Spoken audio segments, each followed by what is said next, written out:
Bueno,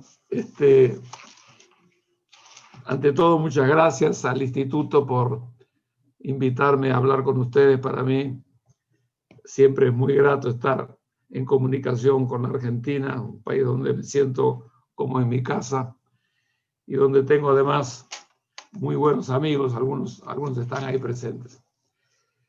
El amigo Rogero me pidió que hablara sobre temas internacionales, regionales, bastante variado la temática. Yo trataré de hacer comentarios en 3 bloques que tienen que ver con el tema. Uno, quisiera referirme un poco al cambio de época que estamos viviendo. Me parece que es importante referir todo esto al momento muy especial que vive el mundo. Y dicho sea de paso, el virus nos hizo notar que estábamos en el mismo mundo todos. En segundo lugar, quisiera ver las tendencias que de alguna forma me parece están indicando esta nueva situación. Y por último, tener algunas respuestas generales a cómo veo yo la necesidad de la integración o la cooperación regional en estos momentos. ¿Se siente bien? ¿Está bien el audio? ¿Está? Bueno, seguimos adelante. El primer tema es un poco el vinculado con el cambio de época, del fin de lo que se dio en llamar la Pax Americana, porque Estados Unidos fue el líder económico y político más relevante al final de la Segunda Guerra Mundial, y de ahí partió un periodo de cambio de época. Dejamos atrás, yo cuando hablo de cambios y digo que estamos pasando en cambios, uno siempre le viene de atrás lo que significó aquellos 30 años que fueron del año 14, 15 al 45. Y lo que significó la transición de época siempre son muy tormentosos y muy duros. Aquel cambio de época entre la Primera Guerra y el fin de la Segunda Guerra Mundial dejó 100 millones de muertos, un holocausto, crisis políticas espectaculares y, por supuesto, un cambio total en la conducción del mundo. Fue realmente el costo del cambio. Alguna vez he mencionado un poco a los viejos italianos que decían de que cuando un cambio de época no termina de llegar y el que se va no termina de irse, aparecen los monstruos. Bueno, hay una cosa parecida, yo diría, está viviendo en estos momentos. Ese cambio de época tuvo en esos últimos 75 años, 70 años, tuvo 3 motores importantes. Uno fue ciertamente la tecnología, la revolución tecnológica, una de las cuartas y ahora las quintas, la globalización y el multilateralismo. Esas 3 cosas formaron un poco las vertientes por las cuales se desplazó el mundo en esos 70 años. Una revolución tecnológica espectacular que no termina de avanzar y sorprendernos todos los días y cambiarnos el estilo de vida, la forma de producir, la forma de relacionarnos. Una globalización espectacular, el mundo se descubrió que era redondo, ¿verdad? Y que de alguna manera esa globalización abarcó todo en materia de comercio, de inversiones, de finanzas, de estas pandemias también están vinculadas en esa globalización. Es espectacular. Estaba mirando el año pasado, atravesaron las fronteras nacionales 1.500 millones de personas. Es una cosa, cuando uno lo mira en cifras, se da cuenta hasta dónde llegó ese proceso imparable de globalización. Y el tercero fue el multilateralismo, que es el que está realmente en crisis en este momento y cada vez mayor. Ya la preparación para ese periodo, antes de terminar la guerra, ya el mundo se preparó para el multilateralismo, como fueron los organismos de Bretton Woods. Pero empezamos a generar un multilateralismo basado en un Consejo de Seguridad que manejaba la fuerza, las Naciones Unidas que permitían el diálogo de todos los países y de alguna forma un multilateralismo que comenzó a mezclar lo político con lo comercial y con lo social y dio lugar realmente a este nuevo mundo que tenemos hoy al empezar la segunda fase. Se abrió también en ese multilateralismo formas de cooperación que nunca habíamos conocido, como todo el sistema de bancos de financiamiento, las inversiones financieras, en fin, todo ese tema que dio lugar a un multilateralismo en lo político, en lo social y en lo económico. ¿Qué nos dejó el balance de todo esto? Bueno, yo diría que yo creo que este periodo ha sido el periodo que dejamos atrás, el más fértil de la historia de la humanidad de todos los tiempos. Puede parecer un poco ambicioso, pero no es así. Comenzamos por tener la paz atómica. Tuvimos muchas guerras debido fundamentalmente a los temas que dividen a la humanidad, como son las razas, las religiones y los nacionalismos, pero la paz atómica se logró. Lo más importante es, de 51 países pasamos a 193. Se dice poco esto de Naciones Unidas, pero ha sido uno de los grandes aportes que ha tenido el sistema al mundo que estamos viviendo. La pobreza era el 40% cuando termina la guerra. Hoy es el 10%. Son muchos pobres porque son muchos más gente. Pero de todas maneras el esfuerzo fue muy importante, en donde claramente China fue uno de los grandes contribuyentes a ese resultado. Una mayor presencia del tema de derechos humanos y la democracia. Nunca hubo tanta democracia relativa en el mundo. Y nunca hemos tenido tampoco hasta el año 72, donde realmente el tema del medio ambiente se convierte en un tema de preocupación universal. Yo trabajé para esa conferencia mucho en el año 72 en Estocolmo, por tanto tengo un cariño potenciado por lo que se hizo ahí. Pero es interesante que hasta ese año la humanidad nunca se ocupó de qué estábamos haciendo en la Tierra. Y ese año apareció esa conferencia. Yo creo que lo más importante es, como digo, que la producción del mundo la población se multiplicó por 3 en ese periodo y la producción por 12. Es decir, que hubo un mejoramiento importante claramente en ese periodo que yo llamo el periodo más especial de la historia de la humanidad, que está quedando atrás. Quedaron algunos costos muy grandes de por medio. El más grande es el de la desigualdad, que es el tema no resuelto, agudizado y profundizado, y que es la fuente de muchas de las inquietudes que hoy permanecen y se presentan en el mundo. Nos dejó un impulso tecnológico cuyos ritmos no paran, no cesan, sino que se ven avanzando. Y en lo financiero abrió un mundo de grandes relaciones financieras, pero también un mundo en la sombra financiera, que es el tema de la evasión fiscal de todo tipo, que forma parte de estos elementos que acabo de mencionar como cambios importantes. Yo creo que este periodo, por tanto, quizá, y la última reflexión simplemente es la siguiente: entre el inicio de la era cristiana, cuando la esperanza de vida era 25 a 30 años, 2000 años después, cuando termina la Segunda Guerra Mundial, son 30 años, es decir, ganamos 15. Desde el año 45 hasta ahora ya estamos en 75, es decir, ganamos casi el doble que en los primeros 2000 años. Ustedes van a decir, como vivir esos 75 años, pueden creer que lo estoy magnificando, pero no es así. Yo creo que en términos comparativos, esto es realmente lo que deja detrás el fin de la época que se ha terminado. Y vamos al segundo tema, una nueva época. Bueno, esa nueva época comienza por debilitar lo que fue el eje central que organizó la Pax americana o la Pax de los 75, de 70 años. El debilitamiento de Naciones Unidas, particularmente del Consejo de Seguridad. El Consejo de Seguridad perdió lo que era su músculo, que era tener el control de la fuerza. La fuerza fue usada cuando se quiso y por quien quiso y por quien pudo. En esos 70 años hay conflictos muy claros. Por tanto, el Consejo perdió relevancia, incluso se trivializó en cierto sentido, pero ciertamente ese gran motor del control de la fuerza no está funcionando.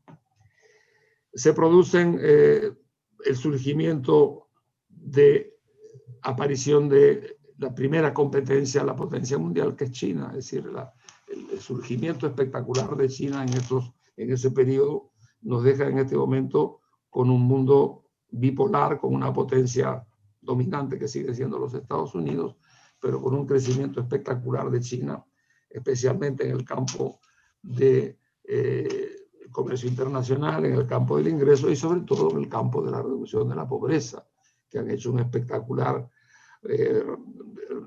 reducción en los últimos 30 años, que forma parte de su poder.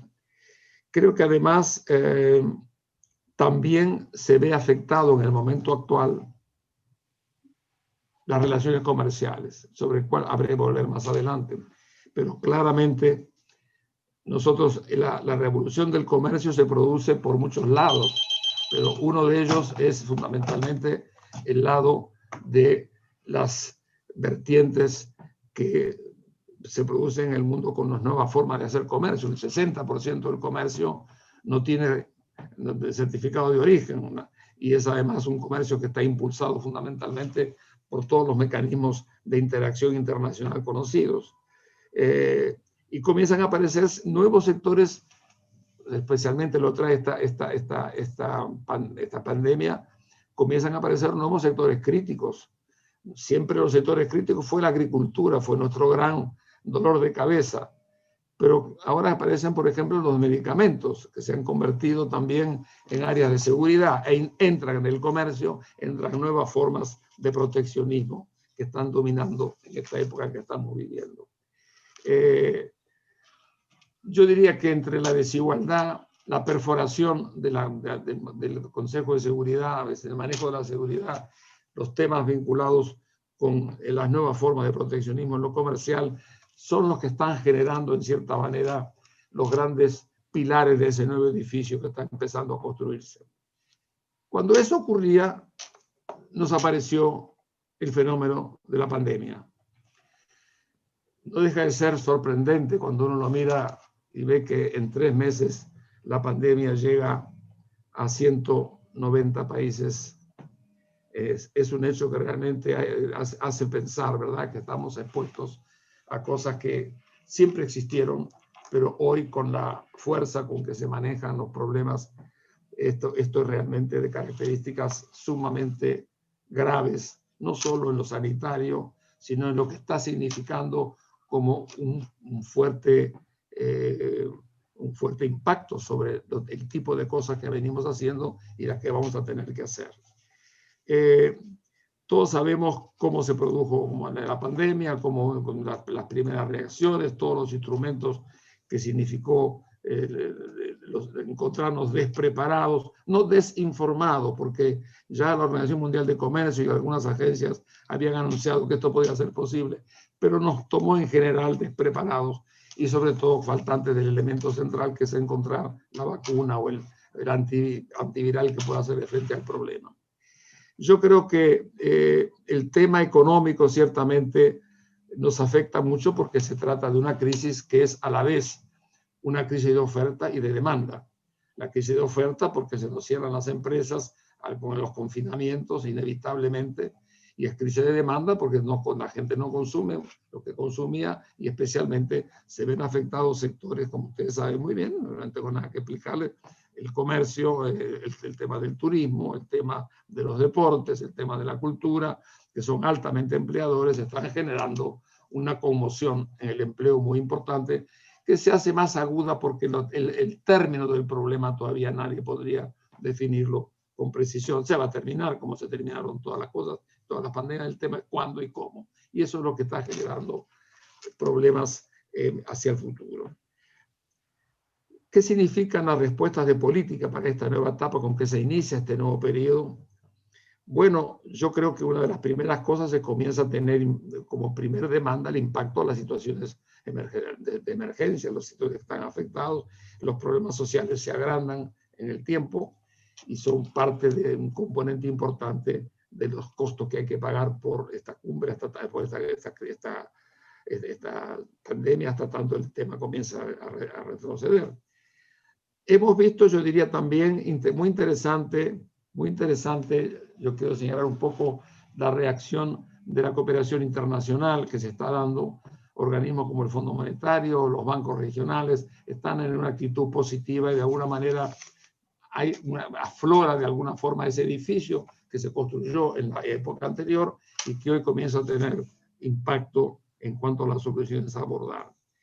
Creo que si uno pudiera sintetizar los impactos de todo esto institucionalmente, yo diría, primero, una mayor presencia del Estado. Curioso porque las oleadas liberalizantes por el lado económico venían abriendo espacios a que el mercado iría, mi impresión que vamos a tener más Estado, porque los temas son de tal complejidad que obligan a tener una presencia del Estado en estos temas. No quiere decir que yo esté ignorando la importancia del mercado, creo que es importante, pero creo que hoy por hoy la pandemia nos lleva necesariamente a darle al Estado un valor importante. Creo que el multilateralismo sale herido en todo esto. Es decir, creo que en este momento ya tenemos cientos de zonas de influencia o de preferenciales que van a continuar. Y de las cosas que más impactan en este momento es que la estructura del trabajo está fuertemente afectada, como todos sabemos.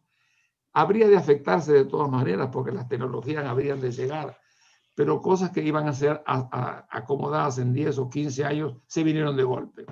Y esto es lo que realmente preocupa más, porque deja realmente a sectores sin fuentes de trabajo y a una edad que es muy difícil reacomodarse a otras actividades. Esta transición violenta es quizá desde el punto de vista de los costos de la pandemia una de las más graves. Tenemos que enfrentar la desocupación sin estar debidamente educados, preparados o alertados por el proceso de cambio que se está dando en el mundo. Ahora, en este momento yo creo que frente a un Estado más presente, lo acaba de decir la directora gerente del Fondo Monetario Internacional, el gasto público es un elemento muy importante. Esto va dejando secuelas que habrá que resolver después, pero desde el punto de vista inmediato es lo que se ve más afectado. Y como digo, la cooperación internacional comienza a ser un tema importante y relevante que por ahora se ha hecho presente, pero que tendrá que hacerse mucho más en los temas que vendrán, porque la incógnita de cuándo y cómo sigue siendo un elemento que genera inquietudes en todos los sectores de la sociedad. Ahora, yo creo que esto es uno de los temas que más nos lleva a pensar que vamos a entrar momentos difíciles, donde se agranda, y esto me parece que lo voy a repetir un poco más adelante también, se agrandan los grandes consensos, independientemente de las posiciones políticas que tengan los partidos en cada uno de los países en que estamos en el mundo y en América. Estos son los momentos de guerra. Aquí hay una guerra contra un enemigo que es un virus que nos complica la vida, nos genera nuevos problemas, no tenemos los recursos suficientes. En este momento la unión de posiciones en torno a ciertas políticas globales yo creo que es absolutamente imprescindible. Siempre suele serlo, pero mucho más en momentos de guerra. Y este es un momento de guerra contra un virus desconocido que nos complica la vida y obliga, por tanto, a pensar que ese Estado que tiene más presencia, que está más llamado a entrar en acciones activas, pues tendrá que tener el apoyo posible. No solamente los acuerdos políticos, lo que creo que entra ahora en juego son los acuerdos políticos con los sectores empresariales, con los sectores sindicales y con los sectores de la sociedad civil.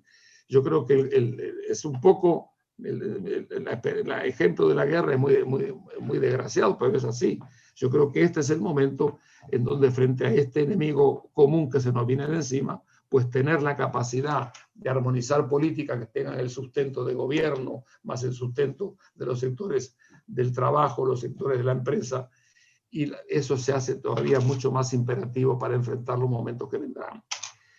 Esto entonces con respecto al segundo campo, me voy usando el tiempo. ¿Qué hacemos? La tercera área que me quería referir con todo esto, nos hablamos un poco del mundo, las características de la nueva época. ¿Cómo estamos viendo la cosa regional? ¿Cómo estamos viendo la reacción hoy de América Latina? Yo les diría que una de las cosas que me preocupa es que frente a los impactos que nos deja la transición a esta nueva época, frente a la puerta de entrada, que es una pandemia que todo lo globaliza y lo complica, la región está con un grado de desunión generalizada que realmente es un problema. Yo creo que si uno pudiera encontrar un momento donde realmente se agranda la necesidad de la cooperación regional entre países, pues esto sería, a mi modo de ver, un momento fundamental. Entonces, uno piensa inmediatamente en que la región ha sido sensible en su historia a los problemas de la cooperación regional. Yo le digo, nosotros, yo trabajé en CEPAL muchos años, soy, por tanto, producto de la CEPAL en mis tempranos años, desde muy temprano en mi vida, y tengo un gran respeto por la institución. Pero la verdad se ha dicho que en los años 30 hasta el 40 se fue gestando en la región una cierta conciencia de la necesidad de la integración. Nos movió mucho en aquel momento la experiencia europea y especialmente la experiencia que se hizo en torno al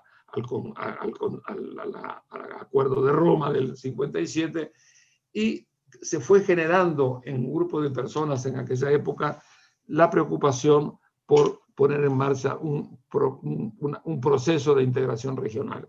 Se puso en marcha en Montevideo la conferencia de la LALC en aquella época, la Asociación de Libre Comercio, que trajo a México de arriba, dicho de paso, y al mismo tiempo y casi simultáneamente en Centroamérica. Fueron dos ejemplos. Curiosamente, hoy que tenemos que inventariar muchas decepciones con respecto a la integración regional, la única que avanza respetablemente sigue siendo la integración centroamericana, que partió de aquella misma época. Nosotros tuvimos distintas etapas, alguna vez le sentí a Félix Peña, que tanto sabe de estas cosas, de que nuestra experiencia con las integraciones regionales fueron un poco como la cordillera de los Andes, un gran periodo de euforia, un máximo, y luego un lento periodo de pérdida de entusiasmo y pérdida de adhesión a la iniciativa. Y es así. Así fue con la LALC. Luego la LALC se reforma en el año 80 para flexibilizarse y volvió a la LADI. Voy a referirme a ella más adelante.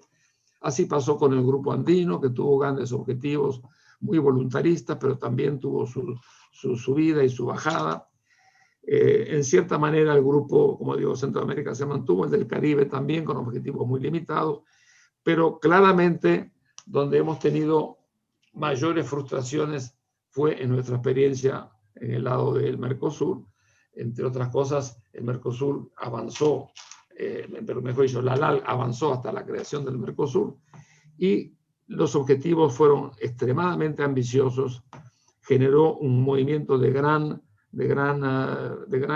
simpatía generalizada. Las cosas funcionaron a medias, fueron perturbadas por muchos problemas, básicamente los problemas de las crisis económicas de todos nuestros países. Cuando una crisis económica afecta al país, todo eso se proyecta en su capacidad de cumplir con los objetivos, eso perjudica el prestigio de las instituciones y nos deja un saldo amargo con respecto a lo que se viene haciendo. Yo le diría con respecto a este tema lo siguiente. Yo tengo la impresión que tenemos que pensar que toda esta visión de lo regional habría que ponerlo dentro del contexto de lo que mencionaba anteriormente, es decir, el contexto de un mundo en proceso de cambio, un mundo del multilateralismo está erosionado, un mundo donde vamos a tener el avance de los proteccionismos en todo sentido, ya hay más de 500, como les digo, áreas preferenciales. Yo creo que todo eso forma parte de un telón al cual nosotros no somos ajenos.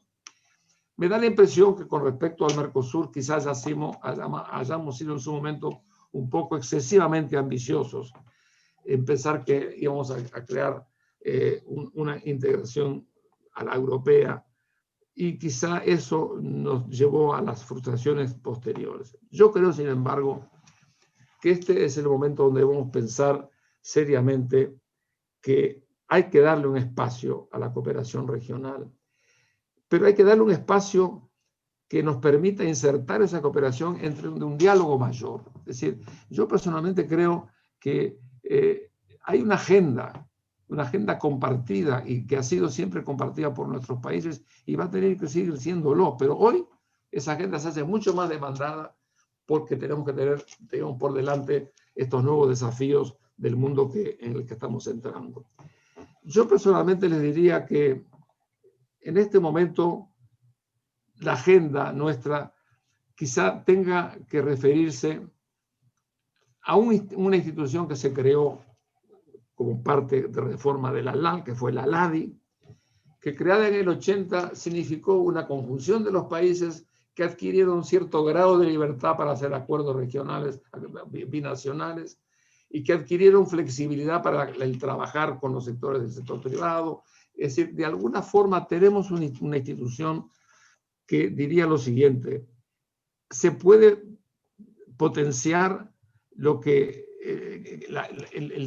el moto que llevó adelante la creación de ALADI en el 80 era la convergencia, es decir, encontrar entre los países áreas de convergencia que permitan coincidir para hacer ciertas cosas entre países o entre todos los países, pero mantener en cierta manera un ritmo de acción que nos permita, primero, convivir con la realidad de los países. Tienen problemas económicos, ustedes los tienen, los tiene Brasil, los tenemos, algunos los tienen Uruguay. Es decir, esos problemas no son hechos que puedan desconocerse, son realidades que permiten, que llevan a enlentecer los objetivos que nos hemos propuesto, pero lo que no debería enlentecer es mantener la agenda entre los países, que es para encontrar, yo creo, soluciones a temas o a problemas que de alguna forma nos permitan avanzar.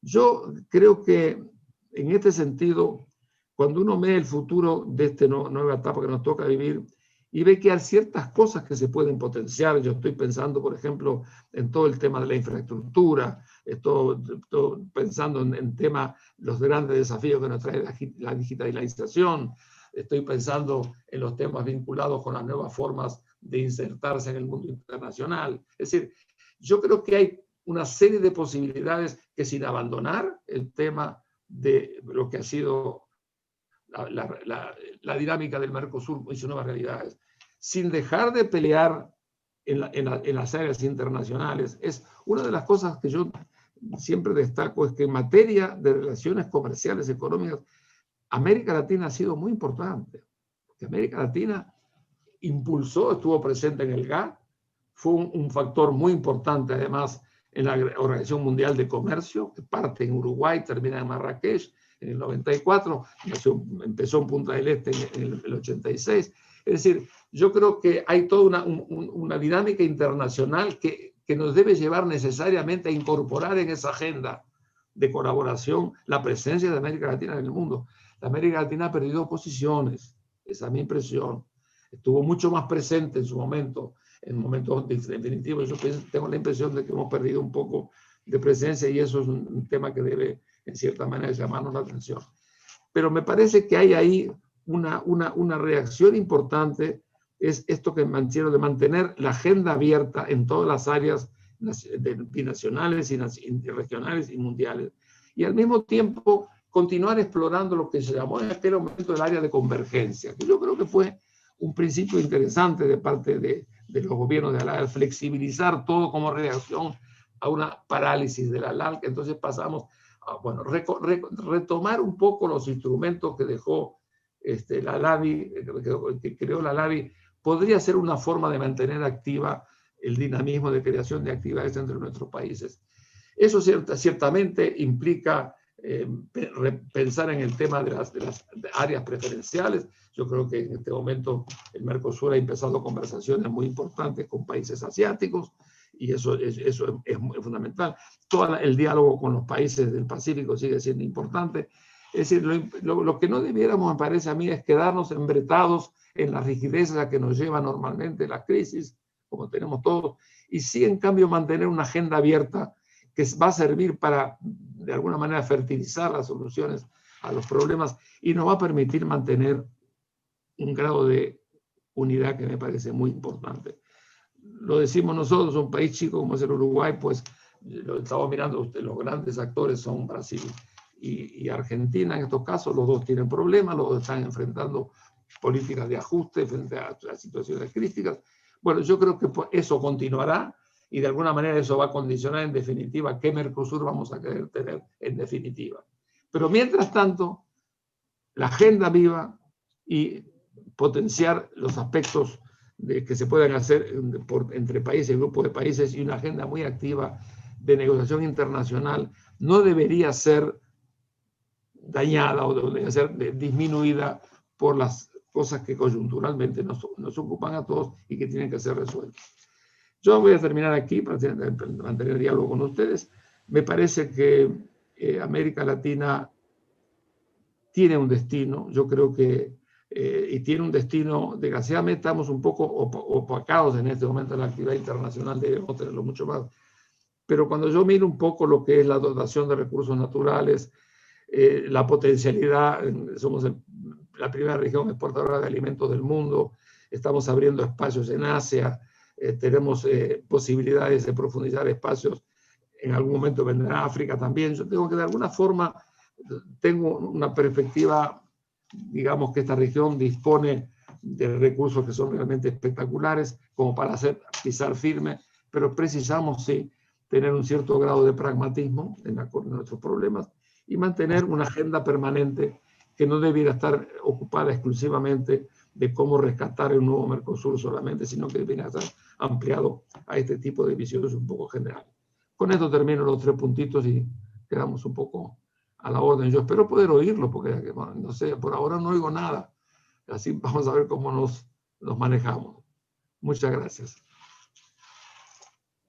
Bien, muy buenas tardes. Bienvenidos al Círculo de Legisladores de la Nación Argentina. El Instituto de Estudios Estratégicos y de Relaciones Internacionales se lleva adelante la conferencia Proceso de Integración Regional, una visión de la actualidad, a cargo del contador Enrique Iglesias. Les contamos que la dinámica de esta conferencia es una transmisión en simultáneo vía Zoom y YouTube.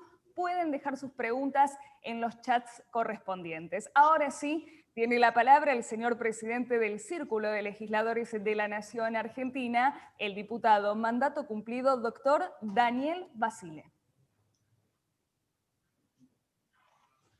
Muchas gracias.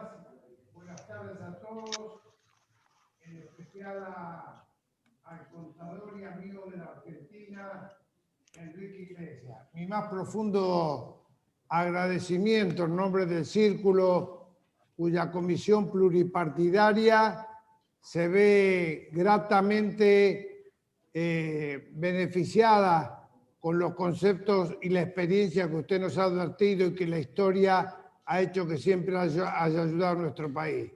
Me permito, rompiendo la formalidad, decirle gracias, amigo uruguayo.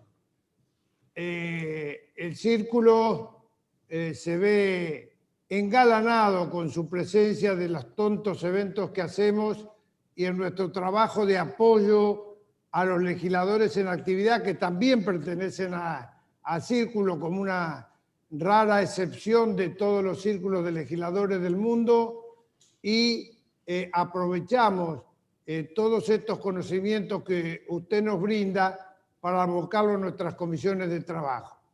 También debo agradecer al presidente del Instituto de Relaciones Internacionales, de Estudios de Relaciones Internacionales, a quien le cedo la palabra.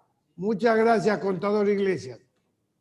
Bueno, muchísimas gracias, diputado. Recuerden que los invitamos a dejar sus preguntas a través del Zoom o a través de la transmisión de YouTube en los chats correspondientes.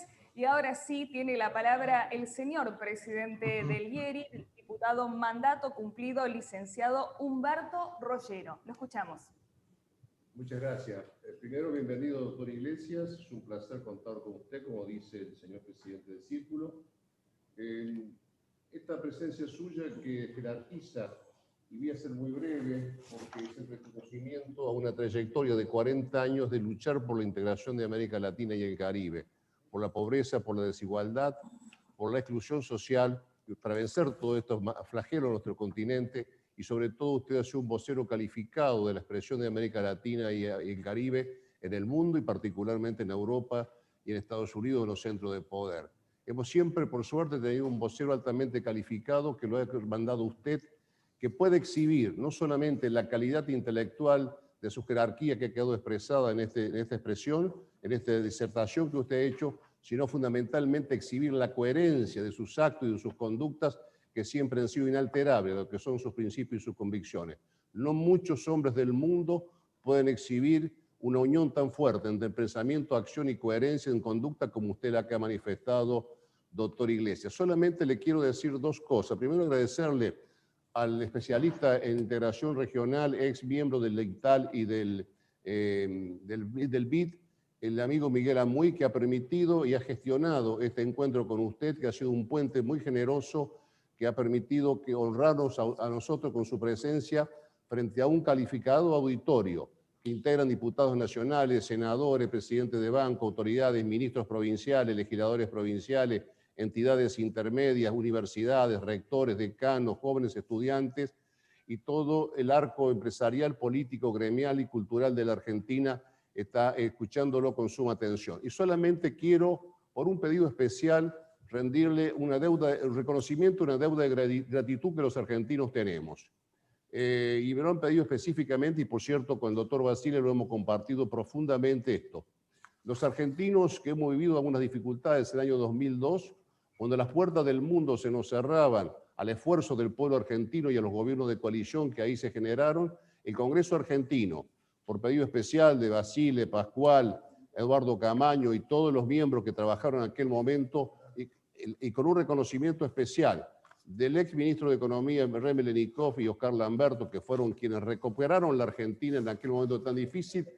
René Lenikov y Lamberto nos dijeron, cuando las puertas del mundo se nos cerraban a los argentinos, solamente los pueblos hermanos de Latinoamérica, y particularmente el doctor Enrique Iglesias, fue el primer hombre que trabajó y nos ayudó y nos permitió. El primer crédito, la primera ayuda económica que la Argentina tuvo fue a través de la gestión suya. Y nosotros tenemos este rendimiento de gratitud los argentinos y estos hombres que le he mencionado y muchos otros y mujeres más, a una gestión, a una generosidad suya que habla de sus calidades morales, de sus cualidades personales y de su compromiso con la región, con los pueblos latinoamericanos y del Caribe y por supuesto con nuestra Argentina y con nuestro pueblo. Doctor Enrique Iglesias, los argentinos le rendimos un reconocimiento de gratitud por su generosidad, por su ayuda y por su colaboración en un momento muy difícil de nuestro país que por suerte, gracias al esfuerzo colectivo y la gente que nos conducía y el esfuerzo de todas las fuerzas políticas, pudimos rescatar a nuestro país de ese momento.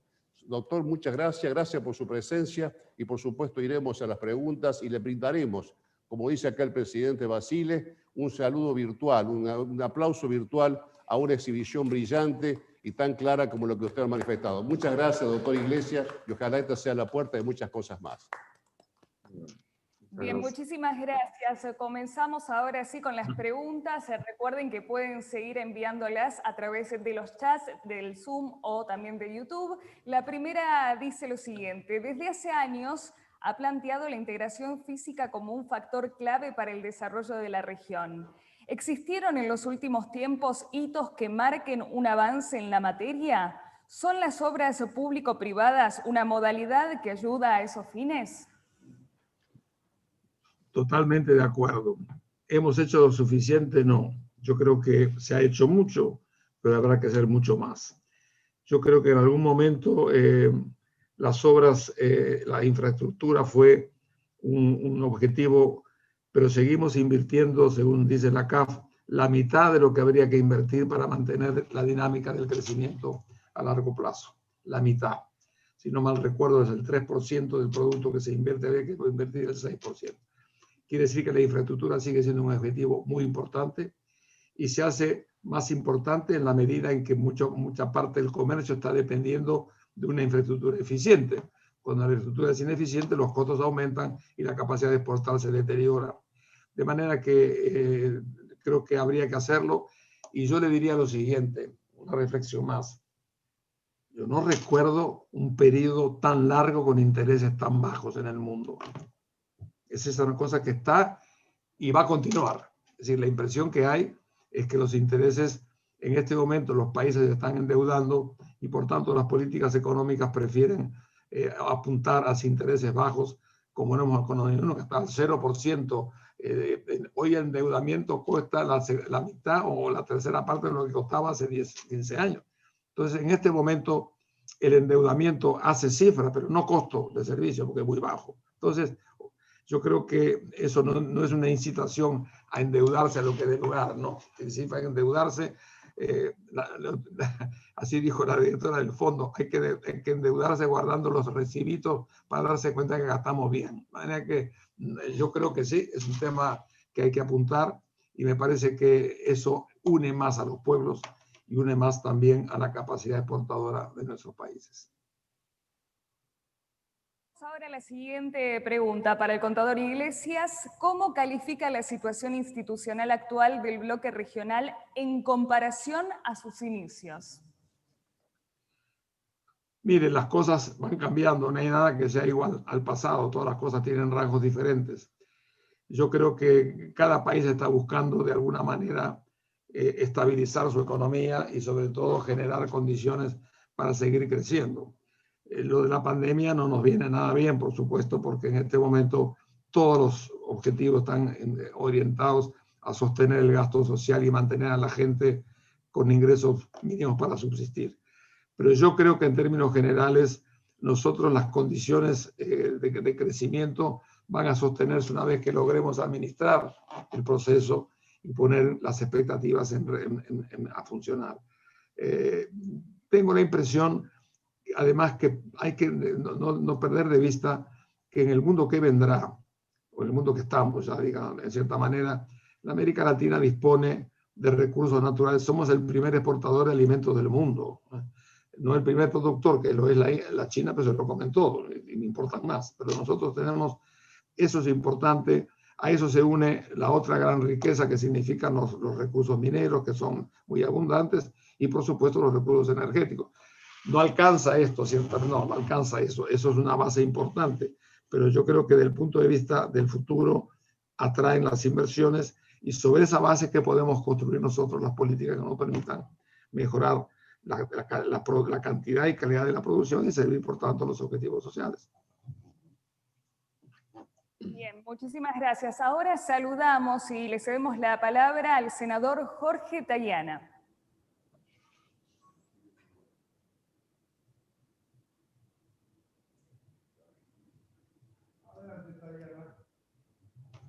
No, silenciar. Hola.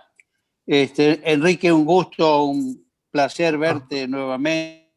Es un placer, sobre todo escucharte.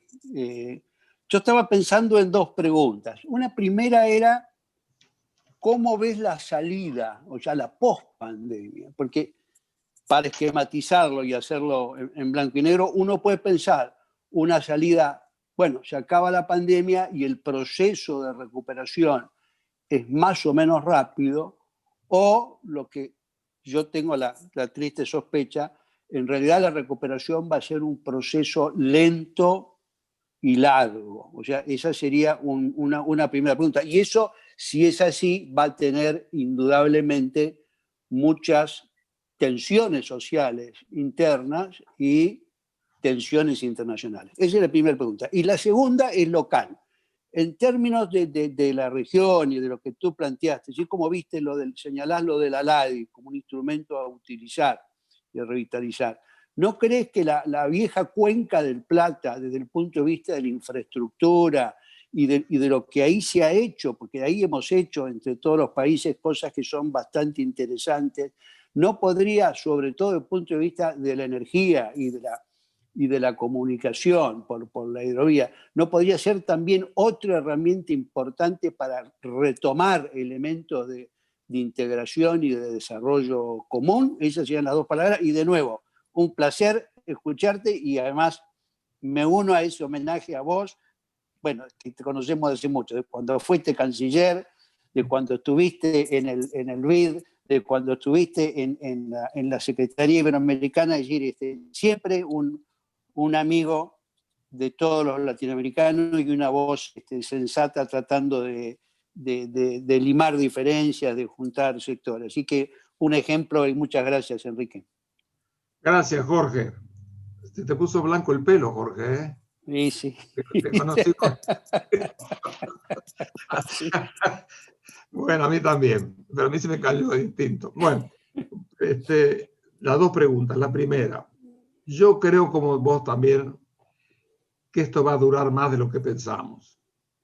Y porque aún mismo cuando aparezcan los elementos como la vacuna o van a aparecer, porque ciertamente ya estamos llegando al 1.000.000 de muertos en el mundo, que es realmente, nadie hubiera dicho esto hace 3 meses atrás. Yo creo que va a durar un poco más de lo que pensamos, pero frente a eso yo te diría, yo vuelvo un poco, quizás sea un poco iluso, pero yo tengo la impresión que frente a una conmoción de ese tipo, estamos enfrentados a un enemigo terriblemente esquivo y que hace lo que quiere con su veneno. Pues yo creo que de alguna manera este es el momento donde las cosas se pueden hacer más largas, pero también hay que abrir espacios para ciertos acuerdos básicos, comenzando por encontrarle hoy en día un gran tema va a ser el tema de la gente que queda sin ingresos y la gente que queda sin trabajo.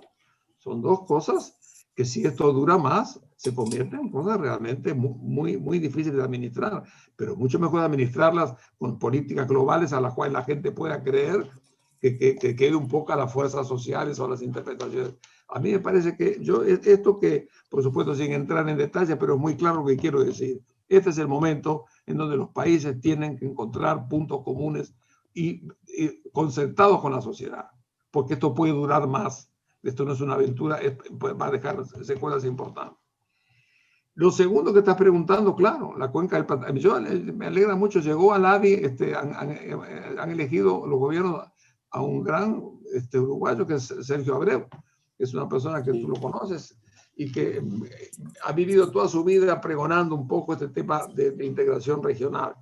Si hay un país que le gusta la integración regional, es el Uruguay, porque por definición nosotros estamos integrados geográficamente, históricamente, de manera que para nosotros es una forma de vida. Pero yo creo que hoy por hoy, con este mundo cada vez más, como yo le mencionaba, cada más interferido por los peligros de la globalización, el fraccionamiento que se va a causar en el comercio internacional. Es decir, no podemos quedar a la deriva de esas tendencias sin que nosotros tengamos refuerzo de nuestro propio espacio. Y ahí, para hacer cosas. Yo creo que la Cuenca del Plata ha sido una idea muy importante. Incluso la creación de Fonplata fue hecha con esa finalidad. En un momento en donde los recursos van a ser más abundantes y baratos que lo que hubiéramos pensado sin crisis, y donde tenemos además capacidad de tener una posición internacional con demanda de nuestros productos. Fíjense que en este momento los productos básicos están razonablemente bien. Entonces, eso quiere decir que de alguna manera el entorno no tiene por qué ser tan negativo para nosotros. No, va a ser difícil, pero no negativo. Entonces, yo quizás sea un poco optimista en lo que te digo, pero yo creo que hay que encontrar la vuelta para mantener las actividades, el empleo, y de esa forma crecer y hacerlo juntos. Yo creo que es mejor que hacerlo separados. Yo creo que nos vamos a apoyar mutuamente. Por eso que dije en mi charla, mantengamos una agenda que vaya más allá de lo que significan los desafíos del Mercosur, pongamos el acento en lo que, cosas como lo que tú decís, que nos permitirá un poco capear el temporal en forma menos costosa. Lo vamos a capear, pero en forma menos costosa. Adelante. Gracias, Enrique. Encantado, Jorge.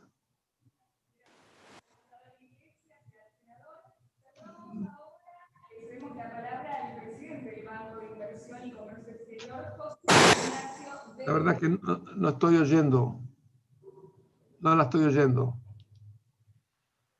Bien, le damos la bienvenida y saludamos a José Ignacio de Mendiburen, a ver si me recibe bien ahora.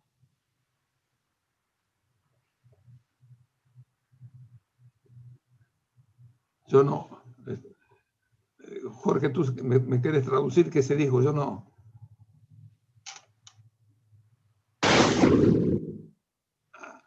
Está mal el audio, no siento bien yo. No oigo nada. Bien, ¿ahí me escuchan? Ahora sí. Bien, muchísimas gracias, contador Iglesias. Decíamos que le cedemos la palabra y le damos la bienvenida al presidente del Banco de Inversión y Comercio Exterior, José Ignacio de Mendiburen. Cómo no. Muy bien.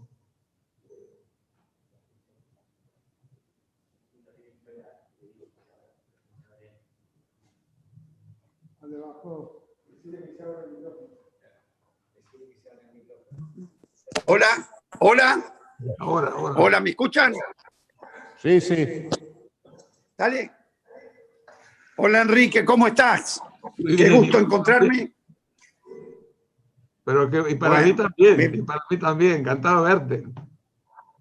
Bueno, como siempre, no hago más extensiva. Hasta en medio me emociono al verte porque parece que siempre nos vemos en momentos muy difíciles y siempre tu figura nos trae un poco de tranquilidad, te soy franco, a pesar de lo difícil.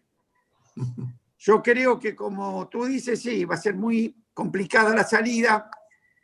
A nosotros se nos suman una crisis ya que traíamos, más esto que es muy difícil. Pero lo importante, Enrique, que notamos hoy en la Argentina, a diferencia de otros momentos, una voluntad política de ir en las líneas que tú mencionaste, de no abandonar la producción, de no dudar en asistir en el corto plazo a toda la gente que la ha pasado muy mal, pero también una fuerte impronta a los sectores productivos. Tenemos confianza en la salida, Enrique.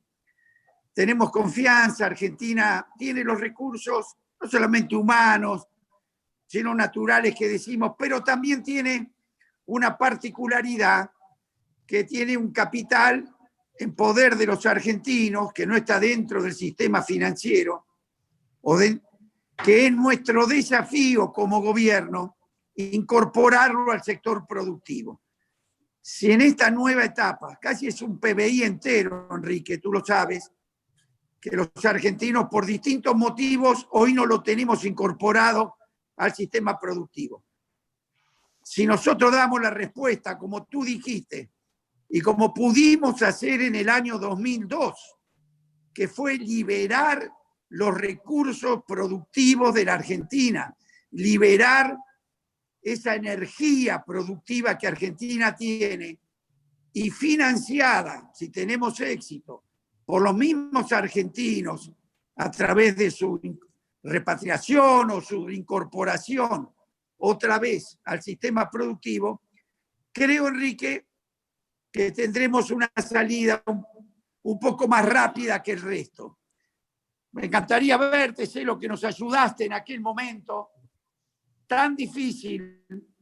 Fuiste el primer funcionario, digamos, de Washington que invitaste a los sectores productivos de la Argentina a sentarnos en una mesa en Washington con el Fondo Monetario, con el Banco Mundial, con la Reserva Federal, así en tu casa, y nos diste un espacio que nos abrió una gran esperanza y además una salida de la crisis, Enrique, que pasamos de aquella situación terminal a poder recuperarnos de una forma que también fuimos sorpresa del mundo. Pasamos de la peor crisis al periodo de crecimiento más largo que recuerda la industria en los últimos 50 años. Y se salió con esto, con recuperando la confianza en nosotros mismos, con un proyecto que tenía que ver con nuestra agenda de desarrollo y financiado en una parte muy importante por los mismos argentinos.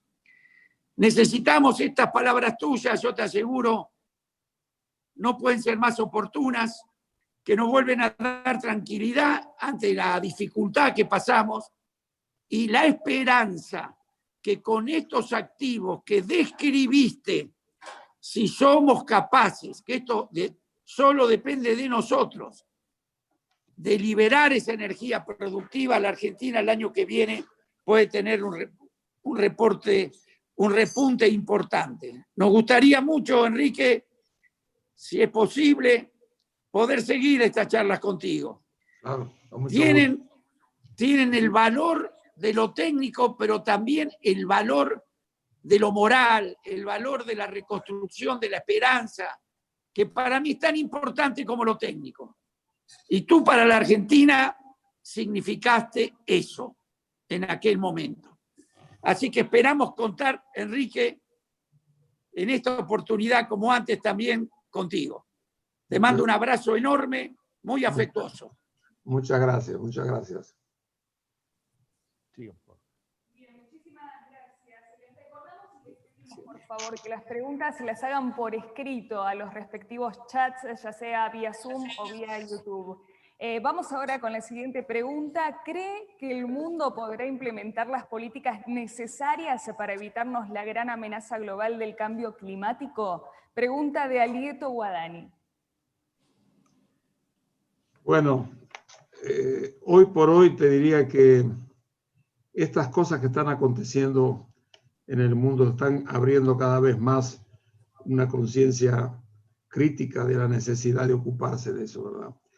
¿Sabes por qué yo creo que pueden aparecer soluciones? Porque la gente joven se subió a este carro.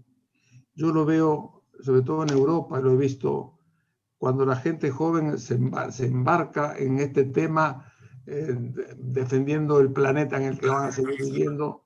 Esto es un factor muy importante. Políticamente, la conciencia ha ido creciendo y se ha manifestado en los partidos políticos. Cuando yo veo que en este momento hay partido en Alemania porque el Partido Verde acompaña, pues entonces digo, el tema no es entonces, por tanto la movilización social como el impacto político me hace pensar que de alguna manera las reacciones van a tener lugar. Lo veo también, hay un impacto importante, ya que estás preguntando esto, y es cómo está incidiendo el tema climático en las relaciones comerciales internacionales. Nunca lo habíamos visto en esos términos, y eso va a continuar. Algunas reacciones que estamos viendo hoy en Europa respecto al tratado con el Mercosur, respecto a los problemas ambientales, quiere decir que esto es un tema que hay que tomarlo en serio y ocuparse. Por tanto, yo diría que las reacciones hoy son mucho mejor que lo que eran 10 años y espero que sean mucho menores que la que habrá dentro de 10 años, porque tenemos que ocuparnos del tema en serio. Y está en manos de esta fuerza de la muchachada joven. Yo creo que es muy importante y los he visto, me da la impresión de que ahí hay una beta y por tanto su implicación política juega un papel importante también. Vamos, en este caso la pregunta de José Bordón. Doctor Iglesias, excelente como siempre. ¿Podría profundizar sobre el papel que pueden tener en esta coyuntura una ALADI renovada con su reciente nueva conducción? ¿Cómo no? Mira, yo tengo la impresión de que no, te lo decía un poco con términos un poco menos, no podemos quedar atrapados solamente en la búsqueda de las soluciones de largo plazo que van a significar horizontes nuevos o diferentes o lo que sea al Mercosur. Yo creo que hoy por hoy en la agenda, y me parece que Sergio está pensando en ese sentido, es concentrarse en proyectos o programas de alto impacto que pueden significar empleo, que pueden significar exportaciones, que pueden significar crecimiento de la actividad industrial. Y eso no tenemos por qué rigidizarlos con respecto a condiciones que no sean otras que la de encontrar la convergencia de intereses. Incluso la vinculación con la Alianza del Pacífico, que es un tema que hemos querido buscar. Yo creo que de alguna forma las inversiones hoy van a estar más disponibles en el financiamiento internacional que antes, más baratas y por tanto más abiertas a la movilización. Lo estamos viendo, por ejemplo, en el Uruguay, el impacto que ha tenido una gran inversión que tenemos ahora allí, pues esto significa una movilización que es fundamental para atender el tema del empleo y el tema de las condiciones de vida de la gente que hoy está desempleada. De manera que yo creo que Sergio está bien orientado y por supuesto el apoyo de ustedes y de Brasil es fundamental y de Paraguay, por cierto. Pregunta más. Saludos desde la Universidad de Chile en representación del rector Vivaldi. ¿Cuáles serán los efectos de la disputa China-Estados Unidos y del resultado de ellas, las elecciones de Estados Unidos? Con respecto a lo segundo no se lo puedo contestar porque no tengo respuesta. Con respecto a lo primero, sí. Yo creo que se ha abierto una disputa que tiene muchos componentes complicados pero que forman parte del ascenso vertiginoso que ha tenido China en la economía y, por supuesto, en la presencia internacional. Esta confrontación entre estas dos potencias deberá administrarse por ellas mismas, pero yo espero que se administre civilizadamente en el sentido de entender las demandas de una parte y de otra. Está muy claro que en este momento los dos países tienen diferencias muy importantes, pero son todas conciliables en el sentido de que hay que arreglar el tema del uso de la tecnología, que hay que arreglar el tema de las competencias que van a existir siempre, pero que tienen que ser reguladas en el forma equilibradamente. Es decir, lo importante es que estos países se pongan de acuerdo en movilizar soluciones que les arreglen sus preocupaciones y que todo eso permee a la relación internacional. Lo que pase allí nos va a preocupar a nosotros también, porque de alguna manera a nosotros los dos países son muy importantes para el futuro de nuestra América Latina, porque tenemos relaciones históricas, de inversión y de comercio muy importantes. Por tanto, que esas dos potencias tengan relaciones correctas y coordinadas, pues es muy importante para nosotros también, para no vernos empujados en tensiones de un lado y de otro. Y hoy por hoy para nosotros, pero ustedes lo saben bien en la Argentina, pero lo saben los brasileños, peruanos, de lo importante que es China para la absorción de nuestras materias primas. Bueno, eso todo significa que vamos a tener un mercado muy importante que de alguna forma nos está ayudando a exportar. Y por otra parte tenemos sistemas de inversión y relaciones muy importantes con Estados Unidos y con ellos también, de manera que de alguna manera para América Latina estas dos fuentes de relación internacional son muy importantes. Que esas dos fuentes se pongan de acuerdo en convivir pacíficamente y cooperar de alguna forma es muy importante para el diálogo que tenemos que tener con ambas formas. ¿Cómo va a pasar esto a las elecciones? Pues no lo sé. El 4 de noviembre, a lo mejor más que el 4 se lo puedo contestar, pero que claramente este tema es importante porque de alguna forma se mezcló con los temas de la pandemia, entonces se ha complicado mucho el tema en los Estados Unidos.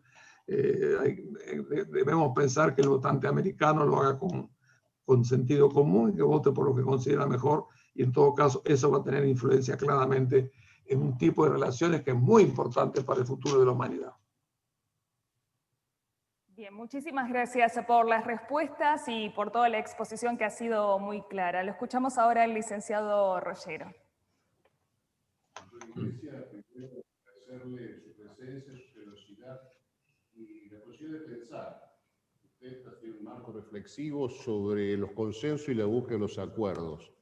Nosotros entendemos, y usted es un abanderado del afecto de los pueblos hermanos de Latinoamérica. Ojalá que este camino lo podamos reconstruir para el bien de todos y como usted siempre trabajó y luchó denodadamente y lo sigue haciendo para un crecimiento inclusivo, para un desarrollo sostenido, respetando la democracia, los derechos humanos y el medio ambiente. Ha sido su exposición brillante, sus respuestas también, y sobre todo no solamente por la calidad de sus pensamientos, sino también por la humildad y el respeto con que lo hace. Le quiero agradecer también la presencia de los amigos de Chile, universidades, y también de Tacone de Uruguay y otros amigos que lo han acompañado de su país. Doctor Iglesias, realmente es un lujo para nosotros y vamos a reflexionar sobre sus pensamientos, sobre sus acciones y sobre sus ideas. Evidentemente, usted mira la historia con el espejo hacia adelante, no con el espejo retrovisor como miran muchos. Y esto nos permite imaginar y buscar soluciones trabajando para la respuesta que nuestra sociedad, nuestros países y nuestro continente demanda. Doctor Iglesias, es un lujo, un honor y un orgullo tenerlo a nosotros y siempre el reconocimiento profundo del pueblo argentino por su generosidad, su apoyo, su colaboración y su pensamiento tan claro y tan preciso. Ojalá pronto nos podamos reencontrar trabajando en la senda que usted señala, el camino que usted marca y el destino común de los latinoamericanos y los caribeños. Muchísimas gracias, un gran placer y hasta pronto. Gracias por su tiempo y su deferencia. Muchas gracias a todos, encantado. Muchas gracias. Don Enrique, no me queda más que completar lo que dijo mi compañero Humberto Rollero como presidente Lieri. yo quiero decirle que la innumerable cantidad de preguntas que despertó su brillante exposición, se las acercaremos para que usted nos las responda por escrito y cumplir así con nuestra calificada y cantidad de audiencia que usted ha concitado con su nombre.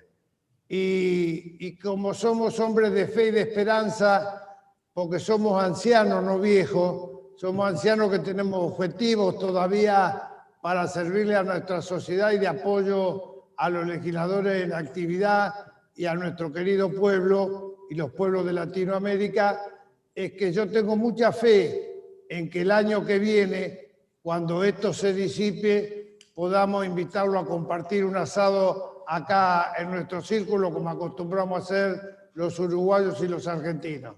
De corazón, un agradecimiento muy profundo en nombre del Círculo de Legisladores de la República Argentina.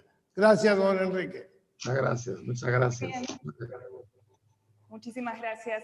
Hemos llegado al final de esta conferencia en nombre del Círculo de Legisladores de la Nación Argentina y el Instituto de Estudios Estratégicos y de Relaciones Internacionales. Les agradecemos por haber participado. Que tengan ustedes una excelente tarde. Gracias. Adiós y muchas gracias.